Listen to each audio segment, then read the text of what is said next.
Hello friends, எப்படி இருக்கீங்க? திரும்பவும் ஒரு இரும்பு கை மாயாவி கதையை உங்களை நான் சந்திக்கிறேன். அதனால மாயாவி ரசிகர்கள் எங்க இருந்தாலும் மேடைக்கு வரும் நண்பர்களே, வீடியோக்குள்ள போயிடலாம். ஹலோ ஃப்ரெண்ட்ஸ், எப்படி இருக்கீங்க?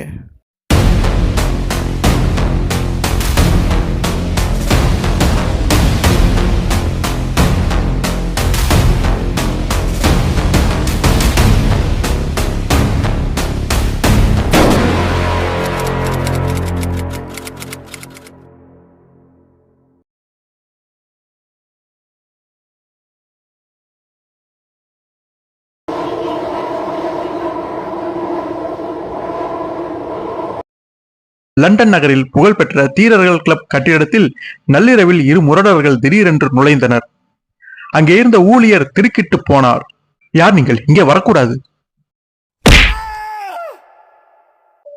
மாடி அறையில் இரும்பு கை மாயாவியும் இமயமலை சிகரத்தில் ஏறி புகழ்பெற்ற வீரர் சர் ஜான் என்றியும். திபெத்திய எல்லையில் இமயமலையில் ஏறும் முயற்சியில் நீங்கள் ஈடுபட்டிருப்பீர்கள் என்று நான் நினைத்தேன். அவசரமாக திரும்பி வர முடிவு செய்து விமானத்தில் ஓடோடி வந்தேன். உலகின் கூரை எனப்படும் திபெத் எல்லையில் சில நிகழ்ச்சிகளை பார்த்ததும் உடனே நாடு திரும்பி வருவது நல்லது என்று நினைத்து வந்தேன். ஆனால் அது குறித்து என்ன என்ன உடம்புக்கு ஏதேனும்? ஒன்றுமில்லை. நான் நான் அறைக்குள் புகுந்த இரு முரடர்களை மாயாவி கவனிக்கவில்லை. வந்தவர்கள் ஒரு சிறு கண்ணாடி பந்தை தூக்கி எறிந்தனர்.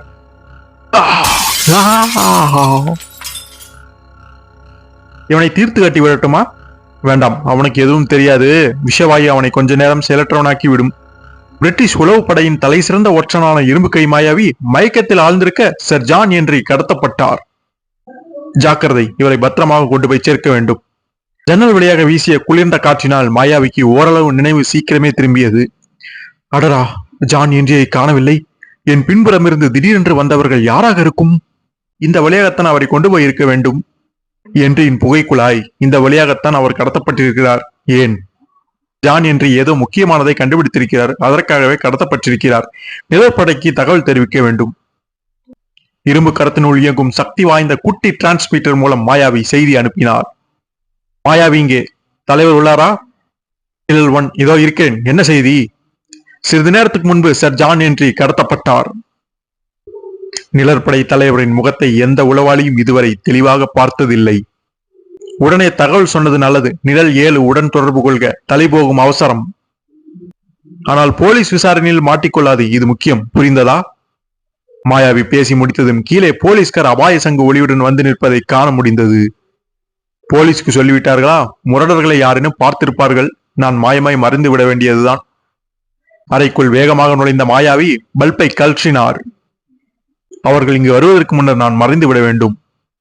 வினாடி மாயாவி தன் இரும்பு கரத்தினை மின்சார குமளியில் இணைத்திட உடல் முழுவதும் மின்சாரம் பாய்ந்தது. மின்சார சக்தி புகுந்ததும் மாயாவி பிறர் கண்களுக்கு புலப்படாத வண்ணம் அரூபமாய் போனார். கீழே ஊழியரை தாக்கி இருவரும் திருடர்களாகத்தான் இருக்க வேண்டும். அவர்கள் எதையும் திருடி சென்றதாக தெரியவில்லை. துப்பு துலகுவது உங்கள் பொறுப்பு. நான் நடையை கட்டுகிறேன். கண்ணாடி துகள்கள் இங்கே கிடைக்கின்றன. லைட் பல்ப் ஏன் வெளியே எடுக்கப்பட்டிருக்கிறது? ஊழியருக்கு அரைகுறையாக நினைவு திரும்பியது. உங்கள் கேள்விகளுக்கு பதில் சொல்ல என்னாலும் முடியாது, அவராலும் முடியாது போலிருக்கிறது. சர் ஜான் என்றும் மாயாவியும் மாடி அறையில் பேசிக் கொண்டிருந்தார்கள். அவர்களுக்கு இங்கே நடந்தது தெரிந்திருக்கலாம். டாக்ஸியை கூப்பிட முடியாது, பஸ் ரயிலிலும் செல்ல முடியாது. அவ்விதம் போனால் பரபரப்பு தான் ஏற்படும். நடந்தேதான் போக வேண்டும். ஜான் என்று பத்திரமாக இருப்பது பிரிட்டனுக்கு முக்கியம் உணர்ந்த மாயாவி லண்டனில் மற்றொரு பகுதியில் இருந்த மின்சார தளவாட கடைக்கு விரைந்தார். நிழல் 7 மறைவிடம் இதுதான். மறையும் தன்மை இன்னும் கொஞ்ச நேரத்திற்கு தொடர்ந்தால் நல்லது. வருக மாயாவியாரே, உங்களை எதிர்பார்த்து காத்து கொண்டிருந்தேன். சீக்கிரம், ஒரு போலீஸ்காரன் இந்த வழியாக வருகிறான். உங்கள் கதவை யாரோ தட்டியது மாதிரி இருந்தது. ஒன்றும் தொந்தரவில்லையே? ஒன்றுமில்லை, காற்று வாங்க நான் தான் கதவை திறந்தேன் சார். நன்றி. நமது அறைக்கு போவோம். இரும்பு கையுடன் பேசுவது என்றால் எனக்கு கொஞ்சம் முதல் தான். நிழல் படைக்கிறதுனால் நன்மைகள் உண்டே. மாயாவிக்கு திடீரென்று வேதனையால் உடல் சிலிர்த்தது. மறையும் தன்மை மங்கி உருவம் தெரிய தொடங்கியது. நிழற்படை தலைவர் உன்னுடன் பேச துடிக்கிறார். நல்லது, நானும் ரெடி. சர் ஜான் என்று உண்மையில் ஓர் ரகசிய உளவாளி. சீனாவின் ஆதிக்கத்தில் உள்ள திபெத்தின் எல்லையில் நிலைமையை ஆராய்வதற்காக மலையேறும் திட்டத்திற்கு முன்னேற்பாடுகள் செய்வதாக வேடமிட்டு சென்றார்.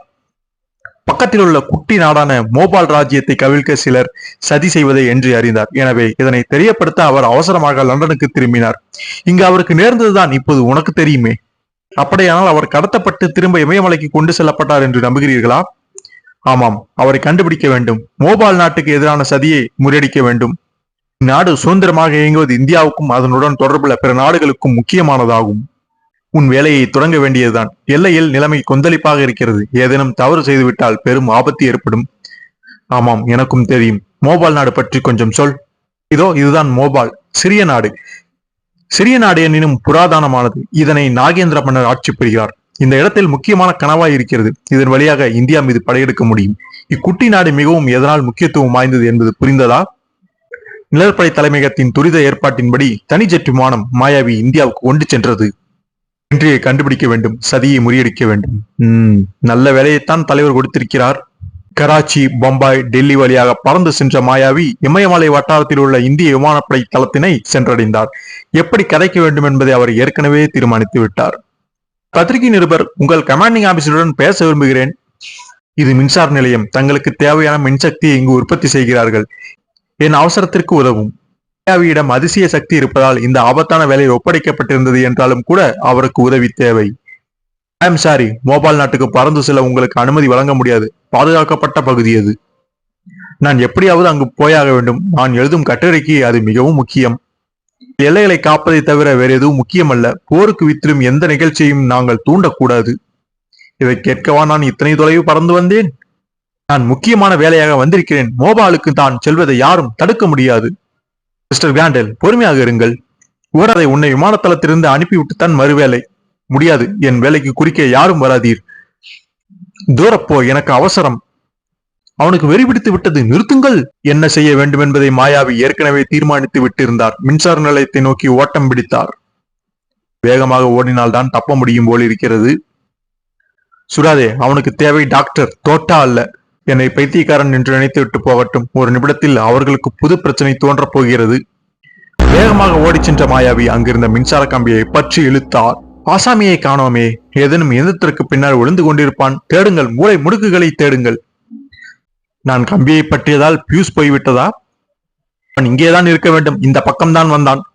தேடிக்கொண்டே இருங்கள், நான் போய் வருகிறேன். டாடா. இதற்கிடையில் நிர்வாக அலுவலகத்தில், விமானதளம் முழுவதையும் நன்றாக தேடுங்கள். அந்த ஆசாமி தீவிரவாதியாகவும் இருக்கலாம். சார், மின்சார சப்ளை அடியோடு நின்று விட்டது. வெள்ளைக்கார முட்டால், மின்சாரம் பாய்ந்து செத்தானோ என்னமோ. மின்சார நிலையத்தை நன்றாக தேடுங்கள் மறுபடியும். விமானதளத்திற்கு வந்த போதே என்னென்ன செய்ய வேண்டும் என்பதை மாயாவி திட்டமிட்டு விட்டிருந்தார். ரோந்து செல்வதற்காக விமானத்தை தயாராக வைத்திருக்கிறார்களோ? அங்கே என்ன சத்தம் ராம்சிங்? ஏதோ கலைபுரமாக இருக்கிறது. அதிர்ஷ்டம் என் பக்கமே இருக்கும் என நம்புகிறேன். விமானத்தின் இன்ஜினை மாயாவி இயக்கினார். அவரா, இன்ஜின் தானாக இயங்குகிறதே. விமானத்தின் பக்கம் காரையும் காணவில்லை. ஸ்டார்டிங் கோளாறாகி தானாக கிளம்பி விட்டது. எங்கேயாவது விழுந்து நொறுங்கிவிடும். என்ன அதிசயம், யாரையும் நாம் பார்க்கவில்லையே. நிழற்படை உளவாளிகளுக்கு விமானம் ஓட்டவும் பயிற்சி தரப்படுவதால் மாயாவிக்கு எவ்வித சிரமமும் இருக்கவில்லை. அதிசயமாக விமானம் தானாக கிளம்பிவிட்டது. எல்லோருக்கும் எச்சரிக்கை அனுப்பு. விமானம் விழுந்து நொறுங்கப் போகிறது. வானத்தை கிழித்துக் கொண்டு ஜெட் விமானம் பறந்து இந்திய வீரர்களின் கண்ணுக்கு எட்டாவது தொலைவுக்கு வந்து விட்டது. மோபால் செல்ல இதுதான் குறுக்கு வழி. அனுமதி பெற்று ஜீப் காரில் வந்தால் பல நாட்கள் பிடிக்கும். திபெத் எல்லை அருகே மோபாலில் ஏதேனும் ஒரு இடத்தில் விமானத்தை இறக்குவதே மாயாவியின் நோக்கம். பாவம், இவர்களுக்கு இவ்வளவு தொந்தரவு கொடுத்து விட்டேன். ஆனால் நான் மேற்கொண்டுள்ள காரியத்தை வேறு யாரும் தெரிந்து கொள்ளாமல் சாதிக்க இதுதான் வழி. மாயாவி மட்டும் தனியாக பறக்கவில்லை. இந்திய விமானப்படையைச் சேர்ந்த 2 போர் விமானங்கள் அங்கே வந்து கொண்டிருந்தன. ஆச்சரியம், நமது தளத்துடன் ரேடியோ தொடர்பு கிடைக்கவில்லையே. அதோ நமது நண்பரை கேட்டால் ஏதேனும் தகவல் சொல்வார். நான் பேசுவது கேட்கிறதா? பதிலை காணோமே.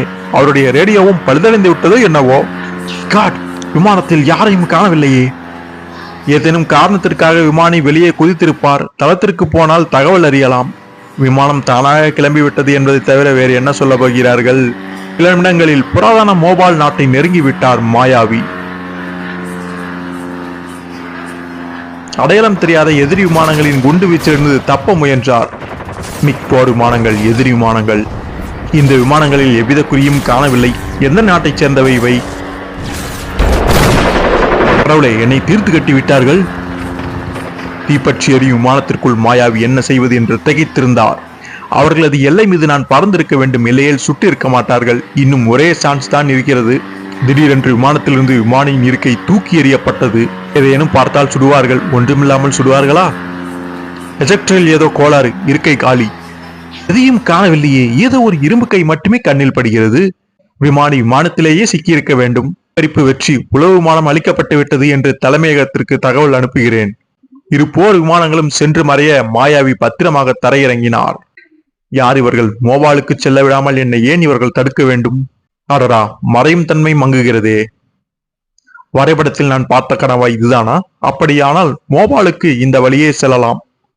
வாட்ச் காம்பஸ் கருவியை பார்த்து திசை நிர்ணயம் செய்த பிறகு கரடு முரடான மலைப்பாங்கான வழியில் மாயாவி கீழறங்க தொடங்கினார். உருவத்தை மறைத்துக் கொள்ளாமல் போராட்டம் நடத்த வேண்டிய தருணம் வந்துவிட்டது. இங்கே மின்சார சக்திக்கு எங்கே போவது? சில நிமிடங்கள் கழித்து பயங்கரமான கூச்சலை கேட்டு மாயாவி திகைப்புற்று திரும்பினார். அம்மாடி, பிசாசு போன்ற உருவங்கள்! மனிதர்களா, மிருகங்களா? மிருக வடிவில் உள்ள பயங்கர பனி மனிதர்கள் அல்லவா இவர்கள்? இவர்களை முதலில் கண்டுபிடித்து வெளி உலகுக்கு விவரித்த முதல் வெள்ளைக்காரர் ஜான் ஹென்றி தான். ஹென்றி சொன்னதை கேட்டு நாகரிக உலகம் நம்ப மறுத்து எள்ளி நகையாடியதே. இதோ என் கண்ணெதிரே புராதன பனி மனிதர்கள். தப்பி ஓட மாயாவி முயன்றார். ஆனால் அடுத்த வினாடி காலிடறி ஐயோ, அதல பாத்தளத்திற்குள் விழுந்தார். மிருதுவான பணியில் விழுந்ததால் காயமின்றி தப்பித்தார். விழுந்தது நல்லதாக போச்சு. பனி மனிதர்களிடமிருந்து உயிர் தப்பிவிட்டேன். சற்றைக்கெல்லாம் பாறையை பிடித்துக் கொண்டு ஏற முயன்றார். இன்னும் என்னை அவர்கள் துரத்துகிறார்கள். வேட்டை வட்டாரத்திற்குள் நான் நுழைந்து விட்டேனோ என்னவோ. வழியை மறைத்தின்ற பயங்கர பனிமனிதனின் முறுமல் சத்தத்தை கேட்டு மாயாவி திகைப்படைந்து நின்றார். இரும்பு கை ஆயுதத்தை பயன்படுத்தினால்தான் தப்ப முடியும். மாயாவியும் பனிமனிதனும் எதிரும் புதிருமாக நின்றனர். அடுத்த வினாடி இரும்பு கைவரிலிருந்து துப்பாக்கி கொண்டு சீறி பாய்ந்தது. இதை பார்த்த பிறகாவது மற்றவர்கள் ஓடட்டும். தாமதிக்காது மாயாவி எடுத்தார் ஓட்டம். கரடு முரடான மலைப்பகுதியில் சில நிமிடங்கள் முந்திக் கொண்டாலே போதும் எனக்கு. இருள் கவிழ்கிறது. ரத்தத்தை உடைய வைக்கும் பனிப்படலம். மாயாவி ஓடினார், ஓடிக்கொண்டே இருந்தார். பனிமனிதர்களுக்கும் எனக்கும் இடைவெளி அதிகமானால்தான் எனக்கு நல்லது. விரட்டுகிற பனிமனிதர்களின் சத்தம் மீண்டும் காதில் விழுந்த போது மாயாவி சடாரென சுதாரித்தார். இதென்ன, ராணுவ காவல் நிலையமா? சரியான வழியில் தான் வந்திருக்கிறேன். பின்னணியில் ஒலித்த பெட்ரோல் இன்ஜினின் சத்தமே மாயாவிக்கு மகிழ்ச்சி அளித்தது. ஆஹா, பலே ஜோர்! அங்கே ஜெனரேட்டர் நிலையம். இருட்டில் மாயாவி பூனை போல் நடந்து சென்றார் மின்சாரம் இருக்கும் இடத்தை தேடி. நமது விமானிகள் ஏமாளிகள். உளவாளி தப்பிவிட்டான். தரையிறங்கி அவனை நமது ரோந்து வீரர் கண்டு விட்டார். அவன் தப்ப முடியாது. பனிமனிதர்கள் அவனை வேட்டையாடி கொண்டிருக்கிறார்கள். ஓஹோ, பனிமனிதர்களும் இவர்களுக்காக வேலை செய்கிறார்களா? நான் நினைத்ததை விட இந்த ஸ்தாபனம் வலிமை மிக்கதாக இருக்க வேண்டும். பயங்கர மிருகங்களையும் கட்டுப்படுத்தி ஆட்டுவிக்கிறார்களே. வினாடியும் தாமதியாமல் மாயாவி மின்சார நிலையத்திற்குள் புகுந்தாள். மின்சாரம் என்றால் கொண்டாட்டம் தானே. மாயமாய் மறைந்து விடலாமே. பனிமனிதர்கள் வருகிற சத்தம் கேட்கிறது. நல்ல வேளை, நானும் மறைந்து தப்பினேன். இந்த பக்கம் வருகிறார்கள் என்றால் உளவாளியும் இங்கே பக்கத்தில் தான் இருக்க வேண்டும். முன்னர் இதற்குள் நான் ஏறி ஒளிந்து கொண்டால் அவர்களுடன் இன்னும் உள்பகுதிக்கு செல்லலாம். மாயாவி பனி வாகனத்திற்குள் ஏறியதும் எதிரியை கண்டுபிடிக்க தவறிவிட்டார்கள். அவன் இங்கே எங்கேயோ பக்கத்தில் தான் இருக்கிறான். பனிமிருகங்களுடன் தொடர்பு கொள்ள இவர்கள் ஏதோ வழி கண்டுபிடித்திருக்கிறார்களே. எதிரியை எப்படியாவது பிடித்தாக வேண்டும். தேடுங்கள், இல்லையேல் தலைவர் கோபம் அடைவார். உணகளுடன் பனி மனிதர்கள் மறுபடியும் இருட்டில் மறைந்தனர். எப்படியாவது கண்டுபிடித்து விடுவார்கள். இவர்களிடமிருந்து எதுவும் தப்ப முடியாது. தலைமையகத்திற்கு செல்கிறேன். பனி மனிதர்களை கவனித்துக்கொள். உளவாளி உயிருடனோ அல்லது பிணமாகவோ ஆகப்பட்டால் எனக்கு உடனடியாக தகவல் கொடுங்கள். ஆயில் கெட்டி தம்பி. டேய், இங்கே பார், பனியில் காலடி தடங்கள். இதற்கு முன் தடங்களை நான் பார்க்கவில்லை. அப்படியானால் யாரேனும் பனி வாகனத்தை இப்போது நெருங்கி இருக்க வேண்டும். யாரையும் காணவில்லையே. நான் வரும்போதே காலடி தடங்கள் இருந்திருக்க வேண்டும். நல்ல வேளை, மறுபடியும் எனக்கு உருவம் வரும்போது பனி மனிதர்களிடமிருந்து ரொம்ப தூரம் சென்றிருப்பேன். யாரோ நம்முடன் இருப்பது போல எனக்கு தோன்றுகிறது. ஆச்சரியமாக இல்லை? புறப்படும் முன் நாம் தான் நன்றாக தேடினோமே. ஓட்டு ஓட்டு, ரொம்ப தூரம் போக வேண்டும். ஒரு வழியாக எதிரிகளின் மர்ம மண்டலத்தை நோக்கி பயணமானார். வழியாய் நான் தனியாக வந்திருந்தால் வழியை கண்டுபிடித்திருக்க முடியுமா? அங்கு சென்றடைந்ததும் என்ன நடக்கும்? இந்த ஆட்கள் யார்? இவர்களிடம் வலிமை வாய்ந்த ராணுவமும் விமானப்படையும் இருக்கின்றன. ஆனால் சீனர்களாக, திபெத்தியர்களாக, இந்தியர்களாக இவர்கள் காணப்படவில்லை. உலகின் உச்சியின் இவர்கள் என்னதான் செய்கிறார்கள்? பொழுது புலர்ந்த போது பனிவாகனம் சமதளத்தில் போய்க் கொண்டிருந்தது. இலக்கை நெருங்கிக் கொண்டிருப்பதை மாயாவி உணர்ந்தார். இதுதானா? என்ன செய்யலாம் இப்போது? அடடா, மீண்டும் உருவம் வர தொடங்கிவிட்டதே. என்னை கண்டுபிடித்து விடுவார்களே. அடையாளச் சீட்டை காட்டு. உன்பினால் யார்? யார் இவன்? திருட்டு பயலை, எப்படிடா வந்தாய்? கிளம்பிய சமயம் யாரும் இல்லையே. சோத்து விட்டுத்தானே புறப்பட்டோம். நான் சரணடைகிறேன். இரும்பு கரத்தில் மறைந்துள்ள பயங்கர ஆயுதங்களை மாயாவி பயன்படுத்தியிருக்க முடியும். ஆனால் ஹென்றி மாயமாக மறைந்த மர்மத்தை கண்டறிய இந்த விசித்திரமான இடத்திற்குள் இன்னும் நுழையவே இல்லை. யார் நீ? எப்படி இதற்குள் ஏறி வந்தாய்? நான் சொல்ல முடியாது. உன்னை கக்க வைக்க வழி தெரியும், வெளியே வாடா. இந்த நேரத்தில் உருவம் திரும்பியது துரதிர்ஷ்டமே. ஏதாவது புழுகி கொண்டிருக்க வேண்டியதுதான். ஏடா ஜீப்பில். நல்ல வேளை இந்த இடத்திலேயே என்னை சுடவில்லை. இங்கு என்ன நடக்கிறது என்பதை கண்டுபிடிக்க இன்னும் வாய்ப்பு இருக்கிறது. ஆனால் அதை சொல்ல இங்கிருந்து உயிரோடு தப்பிச் செல்ல முடியுமா? பனி மிருக மனிதர்களிடம் சிக்கவில்லை. எங்களுக்கும் டிமிக்கி கொடுத்து விட்டு வந்து சேர்ந்து விட்டாய். ரொம்ப கெட்டிக்காரன் தான். பாவம், உன் சூரத்தனம் மரணத்தின் முடியப் போகிறது. மாயாவி மௌனம் சாதித்தார். திபெத்தின் சமவெளியில் ஒரு பெரும் ஸ்தாபனம் இயங்குவதற்கான ஆதாரங்களைக் கண்டு திடுக்கிட்டார். என்னை சுட்டு வீழ்த்திய விமானங்கள் இங்கிருந்துதான் வந்திருக்க வேண்டும். சர்வதேச பரபரப்பு ஏற்படாமல் எப்படி தப்புகிறார்கள்? ஒரு வளைவை ஜீப் கடந்ததும் சிறு விடை கிடைத்தது. நீ பார்க்க வந்த இடம் இதுதான். விடுதலை ஸ்தாபனத்தின் தலைமையகம் இதுவே. இதனை பார்த்த இரண்டாவது வெள்ளைக்கார ஆசாமி நீதான். விடுதலை ஸ்தாபனம் என்பது உண்மையில் கடத்தல் கொலை ஸ்தாபனம். உலகமெங்கும் இயங்கி வருகிற இதனை ஒடுக்குவதில் பிரிட்டிஷ் நிழற்படை தீவிரமாக ஈடுபட்டிருக்கிறது. அடேயப்பா, உலகின் உச்சியில் உளவு கூடம். இந்த ஸ்தாபன ஆட்களின் கைவரிசை இது என ஆரம்பத்திலேயே நான் தெரிந்து கொள்ளவில்லையே. ஒரு பெரிய சுவற்றின் முன்னால் ஜீப் நின்றது. டேய், வெளி உலகத்தை நன்றாக பார்த்துக்கொள். இன்னொரு முறை பார்க்க நீ உயிருடன் இருக்க மாட்டாய். எங்களிடம் எல்லாவித நவீன விஞ்ஞான சாதனங்களும் இருக்கின்ற, அணுசக்தி உட்பட. நவீன விஞ்ஞான சாதனங்கள் என்றால் மின்சாரமும் இருக்க வேண்டும். அப்படியானால் எனக்கும் தப்ப வாய்ப்பு இருக்கிறது. இமயமலையில் மறைவான இடத்தில் பிரமிப்பூட்டும் வகையில் அவர்கள் நிர்மாணித்திருந்த பிரம்மாண்டமான கட்டிடங்களைக் கண்டு மாயாவி வியப்படைந்தார். இந்த லிப்டில் ஏறு. தொடக்க விசாரணைக்கு. நவீன கட்டிடத்தின் மேல் மாடியில். உன் பெயர் என்ன? உண்டு வளர்ந்தான். கேலி பேசாதே, பல்லை உதிர்த்து விடுவேன். எங்கிருந்து வருகிறாய்? உல்லாச பிரயாணத்திற்காக. ஆனா, என்ன அருமையான கிளைமேட். செயற்கை உனக்கு எப்படி வந்தது? அப்படி கேள். பழைய எலும்பு கடையில் வாங்கினேன். அடைந்த அதிகாரி இன்டர்காம் சாதனத்தில் கூச்சலிட்டார். அந்த விமானிகளை அனுப்புங்கள். விமானிகளா? அடரா, நானே அந்த நிகழ்ச்சியை மறந்து விட்டேன். செயற்கை இதனை பாராசூட்டில் பார்த்தேன். பாராசூட்டில் செயற்கை சிக்கி இருக்கிறது. ஆனால் விமானம் நொறுங்கும் முன்னர் யாரும் தப்பவில்லை என்று சொன்னீர்களே. ஆனால் இதோ செயற்கை அதனை அணிந்த மனிதனோடு. நான் சொன்னது உண்மைதான் சார். இரும்பு கரத்தின் மாயங்களை வெளிக்காட்டலாகாது. ரகசியமாகவே வைத்திருக்க வேண்டும். நொறுங்கிய விமானத்திலிருந்து எப்படியோ பிறர் அறியாமல் தப்பியிருக்கிறாய். பனி மிருகங்களிடமிருந்தும் தப்பியிருக்கிறாய். இதுவரைக்கும் எப்படியோ வந்துவிட்டாய். உன் ரகசியங்களை அறிந்த பின்னர் தீர்த்து கட்டுவோம். இரும்பு கை மாயாவி திடீரென்று பாய்ந்தார். வழியை விடுங்கடா. மடத்தனமாக எதையும் செய்யாதே. அடிதடியை பயன்படுத்த நாங்கள் விரும்பவில்லை. இரும்பு கரம் உனக்கு பதிலடி கொடுக்கும். இரும்பு கை அபாயகரமான ஆயுதமாக இருக்கிறது. அகற்றுங்கள் அதனை. அப்படி ஆத்திரப்பட்டிருக்க கூடாது. என் ஒரே ஆயுதத்தையும் பறித்து கொண்டார்கள். இங்கேயே கிடக்கட்டும். இனி நமது ஆட்கள் யாரும் காயமடைய மாட்டார்கள். வன்முறையை பயன்படுத்த விரும்பவில்லை. இப்படி நடக்கும் என எதிர்பார்க்கவில்லை. இன்னும் தந்திரம் இல்லாமல் இல்லை. இன்னொரு வெள்ளைக்காரனும் இங்கே இருக்கிறான். John Henry? மாயாவி? ஜான் ஹென்றி, உங்களை பார்த்ததில் மகிழ்ச்சி. மெதுவாக பேசுங்கள். ஒட்டு கேட்கும் கருவிகள் இருக்கலாம். நமது கேள்வியின் முதல் பகுதிக்கு விடை கிடைத்து விட்டது. அவன் பெயர் தெரிந்து விட்டது. ஜான் ஹென்ரியை தேடித்தான் வந்திருக்கிறான். இரண்டாவது பகுதி என்ன டோகா கான்?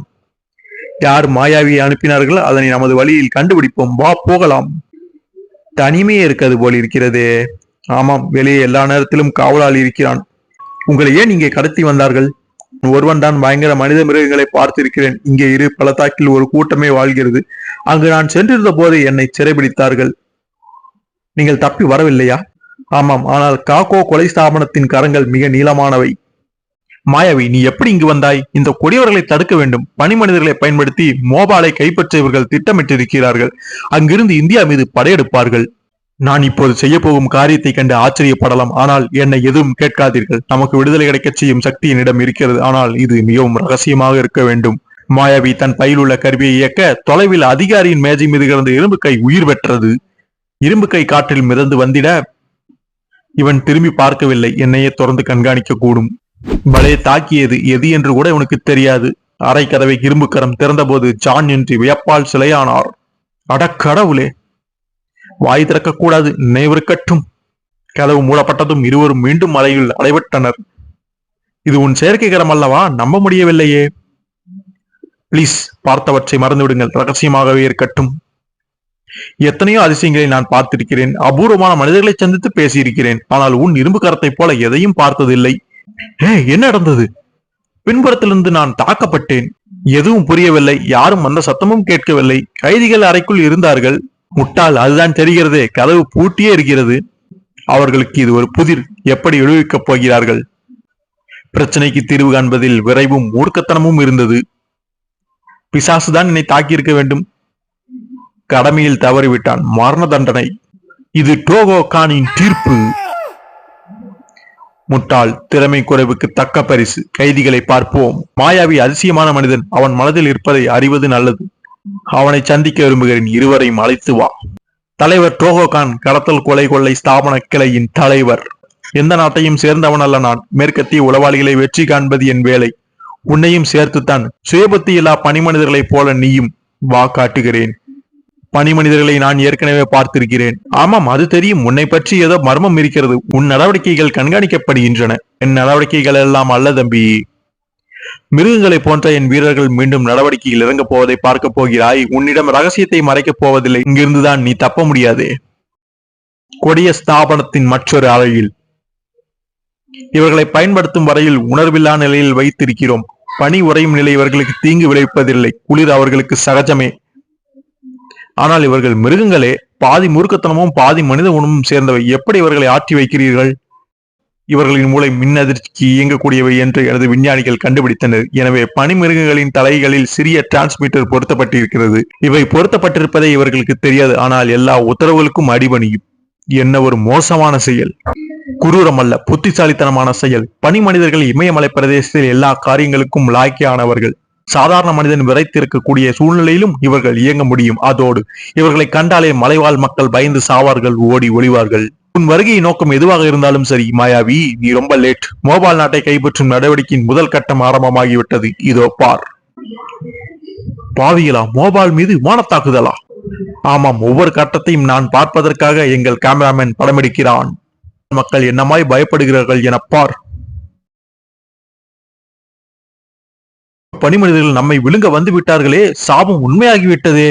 நாங்கள் கருணை மிக்கவர்கள். மக்களை பயமுறுத்தவோ தீங்கு விளைவிக்கவோ கூடாது என்று பனி மனிதர்களுக்கு உத்தரவிட்டிருக்கிறோம். ஏன் ஏன் இதெல்லாம் எதற்காக? இன்னும் கொஞ்ச நேரத்தில் நீங்களே பாருங்கள். அடரா, அவர் மோபால் மன்னர் அல்லவா? ஆமாம், எங்கள் தாக்குதலின் குறிக்கோளே அவர்தான். ஐயோ, நமது மன்னரை கடத்தி செல்கிறார்களே. என்ன கேடு காலமோ! தற்போது மோபாலுக்கு மன்னர் இல்லை. ஆனால் மீண்டும் விரைவில் அவர் திரும்பிச் செல்வார். முதல் கட்ட நடவடிக்கை முடிந்தது. வெற்றி, மகத்தான வெற்றி. இதன் மூலம் நீங்கள் அடையும் லாபம் என்ன? மோபாலை வசப்படுத்தியதும் சாரா கனவை வழியாக சாலை அமைப்போம். பின்னர் இந்தியர் மீது படையெடுப்பதே சுலபமாகும். சார், என் மேஜை மீது இருந்த இரும்பு கையை காணவில்லை. என் அறையிலிருந்து மாயமாய் மறைந்து விட்டது. திருடி விட்டார்கள். எப்படி திருடப்பட்டது என்பது எனக்கு தெரியாது. ஆனால் ஒரே ஒரு ஆசாமிதான் அதனை எடுத்திருக்க முடியும். என்னை சோதனை போட்டால் குட்டு அம்பலமாகிவிடும். ஆமாம், நான் தான் எடுத்தேன். இரும்பு கரம் இல்லாமல் ஏதோ இழந்தது போல் இருக்கிறது. நான் வைத்துக் கொள்ளலாமா? உன் இரும்பு கரம் மாயமாக மறைந்தது. ஒரு காவலாளி தாக்குண்டார். கெட்டிக்காரத்தனமே. நீ தீரனே. உன் செயற்கை கையை நீயே வைத்துக் கொள்ளலாம். இரும்பு கரத்தின் சக்தியை நான் பார்த்திருக்கிறேன். இப்போது அவர் ஏன் பயன்படுத்தவில்லை? இந்த சிக்கலில் மோபால் மன்னர் முக்கியமான புள்ளி. அவருடன் தொடர்பு கொள்ளும் வரை நான் எதுவும் செய்யலாகாது. நாங்கள் எவ்வளவோ திட்டமிட்டு செயலாற்ற வேண்டியுள்ளது. எங்கள் ஸ்தாபனம் குறித்து நான் பெருமைப்படுகிறேன். நீங்களும் இதனை பார்த்து அதிசயப்பட விரும்புகிறேன். ஸ்தாபனத்தின் ஆற்றலுக்கு முன்னர் மேற்கத்திய ஏஜென்ட்டுகள் கையாளாகாதவர்கள். இரும்பு கரத்தின் சக்தியை அறியாத டோகோ கான் அகம்பாவமாக இரு கைதிகளையும் பல்வேறு பிரிவுகளுக்கு அழைத்துச் சென்றார். பயங்கர ஸ்தாபனமே. வேறு எந்த நாட்டின் உதவியுமின்றி தனியா இயங்குகிறது. கிழக்கு நாடுகள் முழுவதையும் அடக்கியாள திட்டமிட்டிருக்கிறார்கள். ஹெலிகாப்டர்கள் திரும்பி வருகின்றன. ஆமாம், ஒரு விமானத்தில் மோபால் மன்னர் இருக்கிறார். மன்னரே, உங்களையும் இந்த அயோக்கியர்கள் சிறைபிடித்திருப்பது கண்டு வருந்துகிறேன். நீயும் மற்றவர்களுடன் இங்கே இரு. தப்பிச் செல்ல முயலாதே. கதவு சாத்தப்பட்டது. ஜன்னல் வழியாக காவலாளியின் கண்கள் கூர்ந்து கவனித்த வண்ணம் இருந்தன. சர் ஜான் என்றி, நண்பரே, நீங்களுமா? மலையேறு முயற்சியில் பலமுறை எனக்கு உதவி செய்திருக்கிறீர்கள். தற்போது தங்களுக்குத்தான் உதவ விரும்புகிறேன். உங்களை ஏன் இங்கே கொண்டு வந்தார்கள்? எனக்கு தெரியவில்லை. என் நாட்டு மக்களை நினைத்தால் கவலையாக இருக்கிறது. பயங்கர பனிமனிதர்கள் என்ன அட்டூழியம் செய்கிறார்களோ. அவர்கள் உங்களை கொன்று நாட்டை பலாத்காரமாக ஏன் கைப்பற்றிக் கொள்ளவில்லை? மன்னரே, உங்களுக்கு மூளை செலவு செய்யவிருக்கிறார்கள் என்பது என் கருத்து. உங்களை வேறு எதுவும் செய்யாமல் திருப்பி அனுப்பி விடுவார்கள். நீங்கள் அவர்கள் சொல்படி ஆடுவீர்கள். ஒரு மணி நேரம் கழித்து மாயாவியும் சகாக்களும் விஞ்ஞான கூடத்திற்கு அழைத்துச் செல்லப்பட்டனர். மோபாலுக்கு எதிரான நடவடிக்கையின் 2வது கட்டம் ஆரம்பம். இப்போது மோபால் மன்னரின் மனதை மாற்றப் போகிறோம். ஆனால் எப்படி இதனை செய்ய போகிறோம் என்பது முதலில் மன்னருக்கு காட்டப்படும். மாயாவியிடம் கேட்பதற்காக நான் கேள்விகள் பல வைத்திருக்கிறேன். இப்போது பேசப் போகிறார். கைதியை நாற்காலியுடன் கட்டுங்கள். மாயாவி, உன் மூளையில் புதைந்துள்ள ரகசியங்கள் சில நிமிடங்களில் வெளிவரும். உங்களுக்கு கெட்ட நேரம் ஆரம்பமாகிவிட்டது. ஏன் இந்த சிரிப்பு மாயாவி? என்னிடமிருந்து நீ எதுவும் தெரிந்து கொள்ளப் போவதில்லை. மன்னரை பாருங்கள், வன்முறையின்றி உங்கள் நாட்டை எப்படி கவரப்போகிறோம் என்பதை நன்றாக பாருங்கள். சுவிட்ச் போட்டது, மின்சாரம் பாய்ந்தது. இதுவரை காத்திருந்தது வீண் போகவில்லை என்பதை மாயாவி உணர்ந்தார். என் ரகசியத்தை இனியும் மறைக்க முடியாது. அட பாவிகளா, மாயாவியை காணோமே, அவரை என்னடா செய்தீர்கள்? இது ஏதோ தந்திரம். சுடுங்கள் முட்டாள்களை, நாற்காலியை பார்த்து சுடுங்கள். அவன் தப்பி இருக்க முடியாது. அவனது இரும்பு கரத்தை நாம் சோதித்திருக்க வேண்டும் தலைவரே. சுடுவதற்கு முன்னரே இரும்பு கரத்தை கலட்டிவிட்டு மாயாவி நழுவிவிட்டார். தூரத்திலிருந்தே இரும்பு கரத்தை இயக்கலாமே. ஆட முட்டாள்களை, என்னை சுடு முன்னர் என்னை பார்க்க வேண்டாமா? ஐயோ டோகோகான், என் இரும்பு கரத்தை சோதித்து பார்க்காதது நீ செய்த இமாலய தவறு. இரும்பு கரம் உன்னை தோற்கடிக்கும், உன் ஸ்தாபனத்தை அழிக்கும். சுடு, அவனை கண்டுபிடி. ஆள் மாயமாயிருந்தாலும் நிச்சயமாய் உடல் உண்டு. இரும்பு கரத்தை தனியாக இயக்குகிறான். அவனும் சுடப்பட்டிருக்க வேண்டும். இத்தனை பேரின் துப்பாக்கி சூட்டுக்கும் ஒருவன் தப்பியிருக்க முடியாது. ஆனால் இரும்பு கரத்தை மாட்டிக்கொண்டிருந்தார் மாயாவி. அவர் உடலில் இருந்து மின்சாரம் வெளியே பாய்ந்தது. ஐயோ, சுவிட்ச் போடு. தளம் முழுவதையும் செயலற்றதாக்கி விட்டான். ஜான், மன்னரே ஜாக்கிரதை. காவலாளிகள் தப்பி ஓடினார்கள். முட்டாள்கள், கோழைகள், என்னை விட்டு செல்லாதீர்கள். தலைவரே, உங்களை நோக்கித்தான் வருகிறது, தப்பிச் செல்லுங்கள். வேண்டாம். கொடியவனே, உன் பேராசைக்காக எத்தனை உயிர்களை பலி கொண்டாய். நாசமடைந்த அறையிலிருந்து மன்னரையும் என்றையும் மாயாவி வெளியே அழைத்து வந்தார். இரும்புக்கை மாயாவி, நீ ஆற்றலான மனிதர். எனினும் இது பயங்கரமான செயல். நாம் மோபாலை காப்பாற்ற வேண்டும். இந்தியாவை பாதுகாக்க வேண்டும். ஏன் கிழக்கு ஆசியா முழுவதையும் காக்க வேண்டும். அவர்களா நாம 2இல் 1 பார்த்துவிட வேண்டும். நீ சொல்வது சரிதான் மாயாவி. உருவம் தெரியாத மனிதனுடன் பேசி எனக்கு பழக்கம் இல்லை. அடடா, என்ன அதிசயமான ஆற்றல். நமக்கு எத்தனையோ சோதனைகள் காத்திருக்கின்றன. இன்னும் சிறிது நேரத்திற்கு நான் மறைந்திருக்க வேண்டும். ஏன் எப்படி என கேட்காதீர்கள். உங்களை காக்க வேண்டுமானால் வேறு சிலரின் உதவியும் நமக்கு தேவை. பனிமனிதர்கள் எழுந்து விட்டார்களே, ஓடுகிறார்களே. ஆமா, மின்சார சப்ளை நின்று விட்டது. எனவே இவர்களை உரைய வைத்து இருந்த இயந்திரங்கள் வேலை செய்யவில்லை. மாயாவி, இவர்களை விடுவிக்கப் போகிறாயா? ஆமாம், இங்கேயே இவர்களை விட்டுவிட்டால் டோகோகானின் சகா இவர்களை பயன்படுத்த இடம் கொடுத்ததாகும். இருவரும் தூர விலகி நில்லுங்கள். இந்த வழியாக ஏதேனும் தப்பி வந்தால் சுட தயாராக இருங்கள். இரும்பு கரத்தின் அதிசய சக்தியிடம் நம்பிக்கை வைத்திருந்த இருவரும் பனி மனிதர்களின் குதியாட்டத்தை திகைப்புடன் பார்த்தனர். இவ்வித சத்தத்தை நான் கேட்டு ரொம்ப நேரமாகிறது. கதவை உடைத்துக் கொண்டு பனி மனிதர்கள் வெளியேறினார்கள். பனி மனிதர்கள் வந்து விட்டார்கள். ஓடுங்கள், உயிர் தப்ப. ஐயோ, இந்த பக்கம் பாருங்கள். நாம் வெளியேறும் முன்னர் இன்னும் ஒரு காரியம் செய்ய வேண்டும். இது என்ன இடம்? அணுசக்தி உலை. இக்கொடிய ஸ்தாபனத்திற்கு தேவையான மின்சக்தி இங்கிருந்துதான் கிடைக்கிறது. என்ன செய்கிறார் மாயாவி? வேகத்தை அதிகப்படுத்துகிறேன். வெப்ப உற்பத்தி மிக அதிகமாகும். எல்லா தொடர்புகளும் துண்டிக்கப்பட்டு இருப்பதால் என்ன நடக்கும் தெரியுமா? இனி இந்த கட்டிடத்தில் அரகல வெடிவிபத்து நிகழப் போகிறது. கடவுளே, ஓடவும் வாருங்கள். தங்கள் அடிமை வாழ்வுக்கு விஞ்ஞானிகள் தான் காரணம் என்பதை பனிமனிதர்கள் உணர்ந்திருக்கிறார்கள். அதனால் இந்த இடம் முழுவதையும் நொறுக்கி தள்ளியுள்ளனர். நீங்கள் காரை ஓட்டுங்கள். நான் சற்று களைப்பாருகிறேன். அப்படியே செய்கிறேன். விரைவாக ஓட்டுங்கள். பிரதான கட்டிடத்தில் தான் இருக்கிறோம். எந்த வினாடியிலும் வெடிவிபத்து நிகழக்கூடும். கட்டிடம் சுக்குநூறாக தகர்ந்து விட்டது. நல்ல வேளை, தப்பினோம்.